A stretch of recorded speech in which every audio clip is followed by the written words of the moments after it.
The White House is big, including below ground levels. It's 6 stories tall with 132 rooms, 412 doors, 147 windows, 8 staircases, 3 elevators, and 35 bathrooms. The grounds contain a tennis court, a basketball court, and a swimming pool.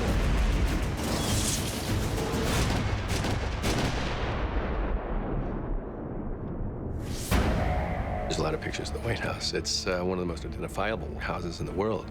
It's so detailed, and there's so much secrecy around it, and then there's so little that we can actually do our homework about. We said, let's do it just as real as we can. You know, it's like kind of quite fun.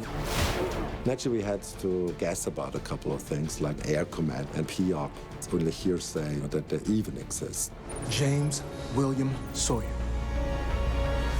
They needed to meet a lot of people who did a lot of different things in Washington. They needed to meet Secret Service agents, meet people who worked in the White House, people who worked at the Capitol, so they could tap into these professionals and make the movie more authentic.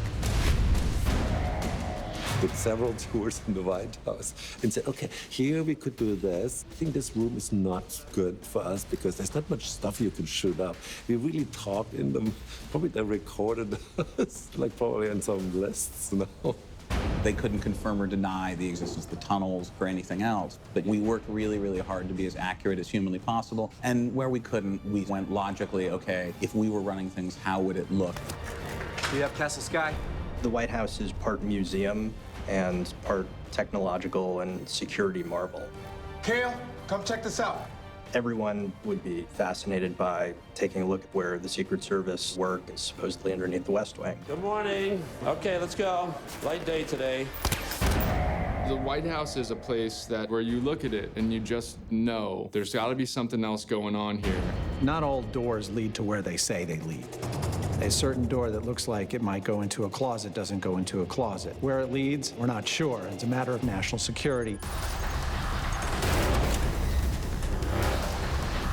But one would assume that there are different escape hatches for the president from the different rooms and different floors in the White House. Come on, go, go, go, go, go! Kurt Petruccelli is by far the great hero of the production because of the time frame that we had to build different elements of the White House to scale, including the State Floor, East Lobby. It's wild. He had construction crews working 24 hours a day. 65% of the White House we recreated. There is no location on this film. We shot every exterior on stage. Every single element of this film is an inside set piece. It's like walking to a palace. The really great thing about the White House is sort of the history behind it. It's this glorious museum. You go through the ground floor, you see these magnificent paintings. In the green room, we really pushed the limit of accuracy and detail. The paintings all came from reproductions from the White House Historical Society, and we found as many antiques and specific pieces that are period correct. That room is used as an entryway to invite guest dignitaries, and there's very special pageantry in that room. So we kept it as close as we could to what's in the existing White House. The blue room is loaded with detail. I'll go sit down. The walls, the glass, the curtains, the doors. Everything is as close as we can get with what's existing in the White House. Statuary, busts, small details on the fireplace. We reproduced most of them, built our own furniture for this room because of so much carnage that was going to go through it. We took liberty with the wallpaper because the wallpaper that exists currently is very muted, very light, and would wash out with cameras. So we deepened the value of it. Taft created the Oval Office. There was very specific detailing, very specific set decor, and each administration changes it. So we use that to our advantage. The Resolute desk is always the same, but the sofas, the carpets, the curtains, and the wallpaper are the things that we changed to our president's administration. Get that hallway clear if we have to move. Go. And all the artifacts we found, we wanted to be as close as we could possibly be. The state dining room, we used a very specific wallpaper, only available in Paris, which is very hard to find.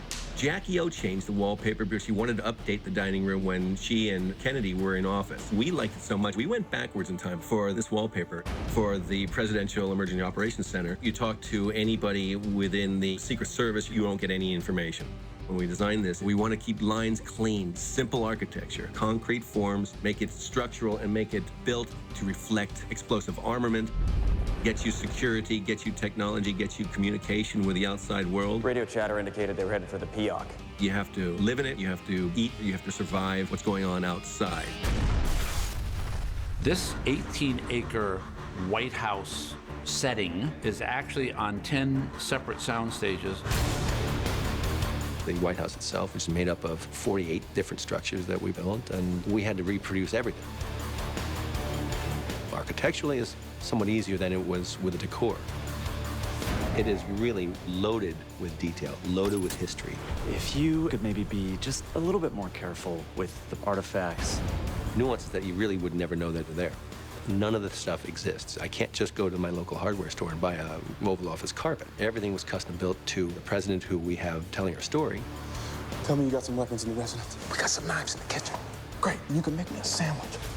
173 paintings that we did. We did 400 doors. Every stone, every piece of tile we reproduced as exact as we could within the architecture. We had to build all of our light fixtures because, frankly, they don't exist, and they're so iconic that you have to do your best to reproduce them. And all this had to happen in a very small period of time.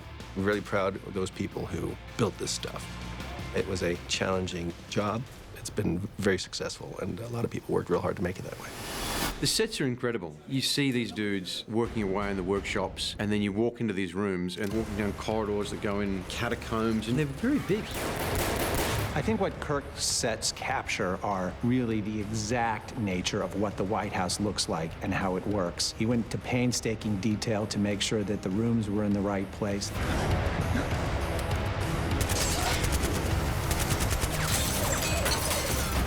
They capture not only the august part of the White House, but also its sort of cramped nature.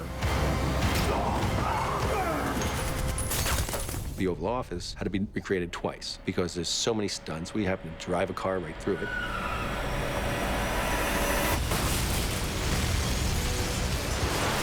We had the press corps offices completely underwater.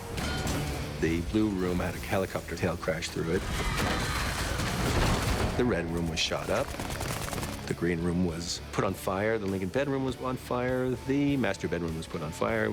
The dining room, as spectacular as it was completely blown up. There's a few things going on. I love what you've done with the place. The multiples we add to the decor.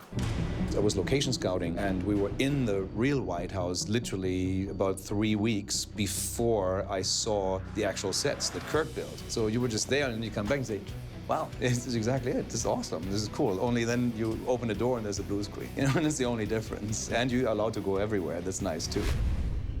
They built the White House to scale, which I thought to myself, this is really the White House. One of the cool things about the movie is you're in this action movie, but you're also getting a tour of American history. You get to see if there is a secret room. You get to see if there really are tunnels. You get to see what it's like on the roof. We wanted to take you all the way through.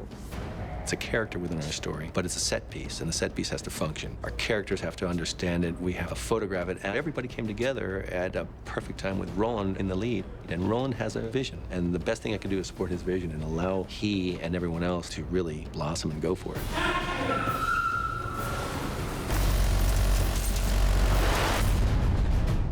When you write the first draft and the second draft, you don't think about what the sets are actually going to be.